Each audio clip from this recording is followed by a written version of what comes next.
Olá, turma, tudo bem? Hoje o assunto é muito legal. Querem saber o que é? Melhor não, professora, mas estamos na quarentena. Estar em 3 estados: sólido, líquido e gasoso. As mudanças de estado acontecem quando a matéria esquenta ou esfria. Quando esquentamos a matéria em estado sólido e ela passa para o estado líquido, o processo se chama fusão. Quando esquentamos a matéria em estado líquido e ela passa para o estado gasoso, o processo se chama vaporização. Estes processos também podem acontecer ao contrário, ou seja, se ao invés de esquentar, esfriamos a matéria. Quando esfriamos a matéria em estado gasoso e ela passa para o estado líquido, o processo se chama condensação. Quando esfriamos muito a matéria em estado líquido e ela passa para o estado sólido, o processo se chama solidificação. A gente iniciou falando então sobre as mudanças de estado físico. Vamos dar um exemplo da água? Como que é o estado sólido da água? Gelo. Estado líquido da água, aquela que sai da torneira. O estado gasoso, aquele vapor que sai quando a água ferve, por exemplo, para fazer um macarrão, um arroz. O texto continua falando que existem essas mudanças de estado físico também na natureza. E aí ele propõe uma atividade. Então, são 2 imagens iniciais e a primeira pergunta é assim: o que aconteceu com a calota de gelo com o decorrer do tempo? Podemos dizer que houve mudança de estado físico do gelo? Qual mudança foi essa? Vocês vão escrever aí. Ainda analisando as imagens, tem a pergunta B. Quais as condições do ambiente ao longo desses anos para que isso acontecesse? Isso que essa calota de gelo ela derretesse, ela diminuísse de tamanho. Como que você explicaria essa situação? O que aconteceu para ela derreter?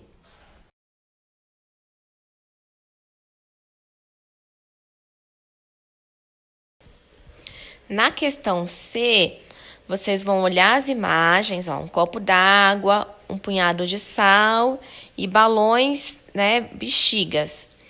Qual delas representa o estado sólido, qual representa o estado líquido e qual representa o estado gasoso? Vamos lá?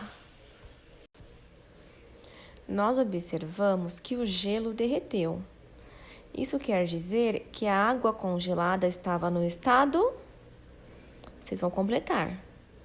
E pelo aumento de temperatura, pelo calor naquele ambiente, ela se transformou em água no estado... Aí vocês vão completar novamente. O ponto de fusão da água, ou seja, o ponto que ela vai se transformar em água em estado sólido, o gelo, é sempre 0 graus Celsius. O ponto de ebulição da água, ou seja, quando vai começar a criar aquelas bolinhas, se transformar em vapor, que nós chamamos ponto de ebulição, é sempre a temperatura de 100 graus Celsius.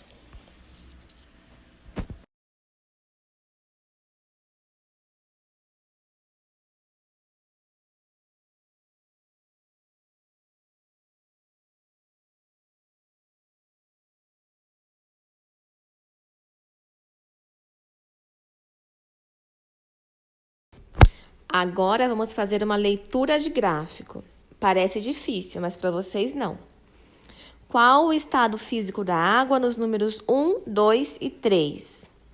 Então, nós aprendemos que o ponto de fusão da água, que é para ele se transformar em gelo, é em 0 graus. Tá vendo lá, PF? Ponto de fusão.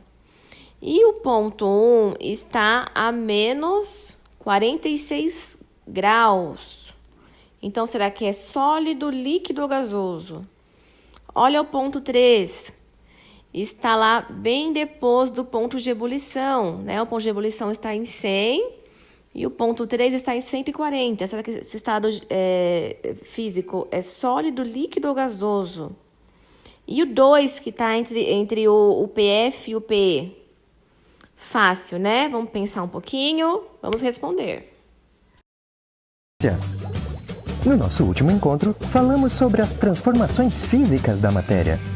Hoje, vamos falar sobre a temperatura em que as substâncias sólidas se tornam líquidas e as substâncias líquidas se tornam gasosas. Na natureza, encontramos diversos tipos de substâncias em estados diferentes. Por exemplo, o oxigênio que respiramos está em estado gasoso. A água que bebemos está em estado líquido. E um garfo de metal que usamos para comer está em estado sólido. Mas por que estão em estados diferentes se estão num ambiente sob a mesma temperatura? Chamamos isso de ponto de fusão e ponto de ebulição. O ponto de ebulição é quando uma substância passa do estado líquido para o gasoso. É chamado assim pois quando o líquido é muito aquecido, começa a fazer bolhas. Então, ebulição. Cada elemento químico tem como propriedade seu ponto de fusão e ebulição.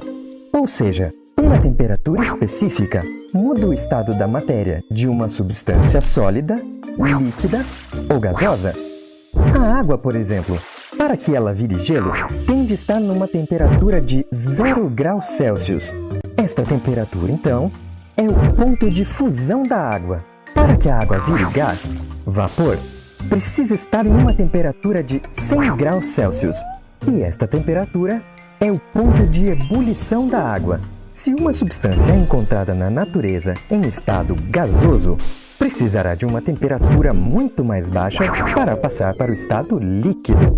O oxigênio, por exemplo, seu ponto de fusão é de 218 graus abaixo de zero, ou 218 graus negativos. É esta a temperatura necessária para o oxigênio virar líquido. E no caso de uma substância que encontramos na natureza em estado sólido, qual a temperatura para se tornar líquido? O ferro, por exemplo, tem seu ponto de fusão em 1538 graus Celsius.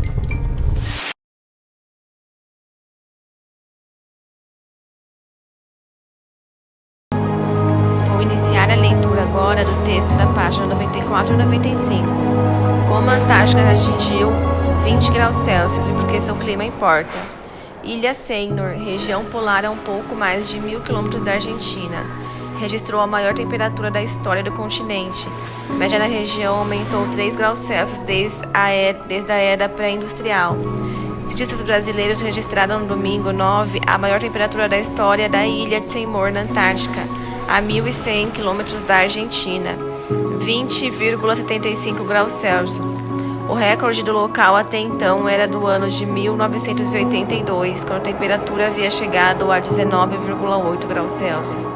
3 dias antes, foi a vez da Antártica Continental registrar sua mais alta temperatura da história, 18,3 graus Celsius. Ambos os valores precisam ainda ser confirmados pela Organização Meteorológica Mundial, mas já despertam alerta quanto à instabilidade climática no maior repositório de gelo do mundo. Isso porque acompanha uma tendência de aquecimento que, desde a era pré-industrial, representou um aumento de 3 graus Celsius na temperatura do local. A taxa é uma das mais intensas do planeta, que em média aqueceu cerca de 1 grau Celsius no mesmo período. De acordo com Carlos Schaeffer, pesquisador do Terra-Antar, programa brasileiro que monitora o impacto da crise climática nos solos e na biologia da Antártica, a temperatura do continente gelado diminuiu no começo dos anos 2000, mas cresceu rapidamente na segunda década do século XXI.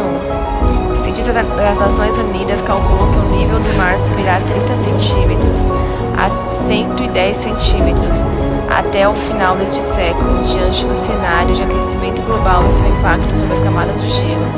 Embora a região central e leste da Antártica se mantenham relativamente estáveis, a maior preocupação é com a porção oeste do continente, onde as geleiras Tyndall e Pine Island perderam cerca de 30 centímetros de camada de gelo entre 1992 e 2017. Em 7 de janeiro de 2020, o maior iceberg do mundo, do tamanho do Distrito Federal, entrou em rota para o mar aberto, segundo observações de satélite. Ele também estava localizado na região oeste do continente, na chamada Península da Antártica.